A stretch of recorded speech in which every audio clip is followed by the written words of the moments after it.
Welcome to the DPost Sports Chat. I'm Drew Rubenstein here with Ed Owens once again. WVU football season has come to a close, and people were kind of waiting and anxious, I think, to hear what Oliver Luck, WVU's athletic director, had to say on the state of the football program. He came out with a statement Tuesday. Basically, I guess two key points that stick out right away in my mind is one, far too many disappointments in the 2013 season. And the second piece of it being that he still has faith in Dana Holgorsen and his staff, at least for next season, saying continuity is key. I guess kind of going along those lines, what stuck out to you most about Luck's kind of take on the program? I don't think much stuck out about it. I thought it was pretty tame in terms of what could be said after the 4-8 season they put together. I thought specifically one thing that kind of perked my ears up a little bit was that he and Dana sat down, they had a long meeting together. He said that he and Dana are on the same page and improvements are expected.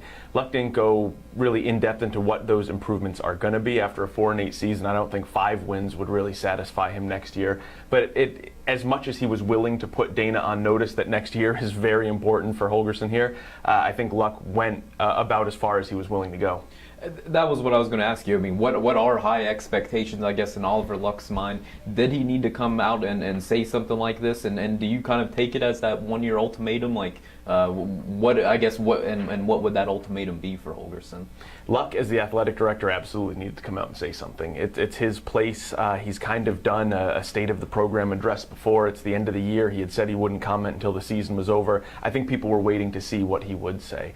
That said, I don't think he said very much. But in terms of expectations for next year, I don't think 5 wins will do it. I don't think 7 wins will do it. When he brought Dana in, he made the statement that 9 wins aren't good enough here anymore. I understand there is the transition, there is the move to the Big 12, and that's kind of what they were talking about with continuity there. So if you want to cut Dana some slack, and I think that makes sense, you can do that. But I don't think they're looking for a 7-win season to be successful. I don't know that 8 wins is really good enough in their eyes. I think they want to see serious improvement.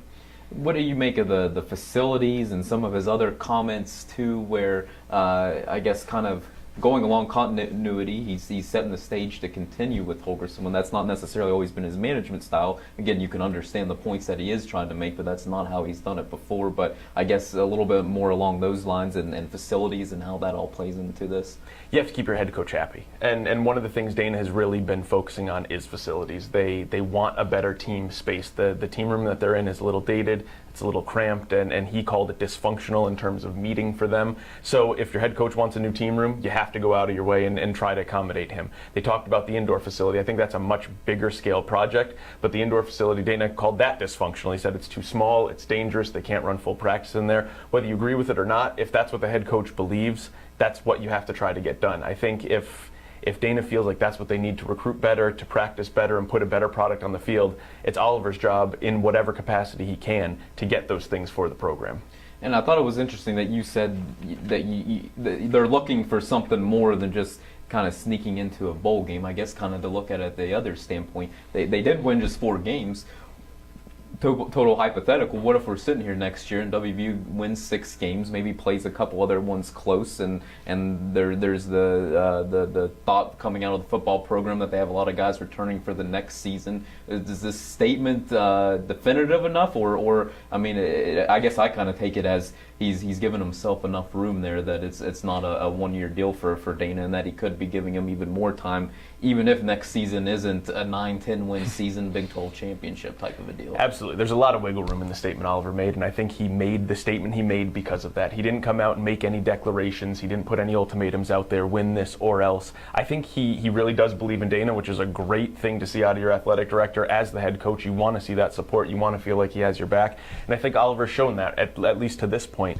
But I do think they expect a lot out of it, and I do think, regardless of the 4 wins this season, they do want to see big improvement. If they win 6, he can say it is an improvement and they're getting better. It's all going to come down to whether or not he still believes a year from now that this program is heading in the right direction. And I think if he doesn't feel like they're moving in the right direction, he will cut the cord there. But it's really why Oliver makes the big bucks, and I'm glad I don't have to make that call at the end of next season. I think everybody was just kind of wondering if Dana was going to be here for next season. And the one thing this statement says for sure is, yes, Dana Holgorsen, with Alabama looming in the first game of the season, will be the Mountaineers head coach. So should be a fun off season. Should, and not just Dana, his staff as well. I mean, I think the statement was pretty definitive as far as Oliver having faith in the assistants and the strength and conditioning. I mean, I think the program is going to move forward as planned. I don't expect to see too many big changes unless Dana decides to make them himself. Yeah, absolutely. All right, appreciate your time, Ed, and please continue to check TheDPost.com for the latest on the Mountaineers. Thanks for watching today.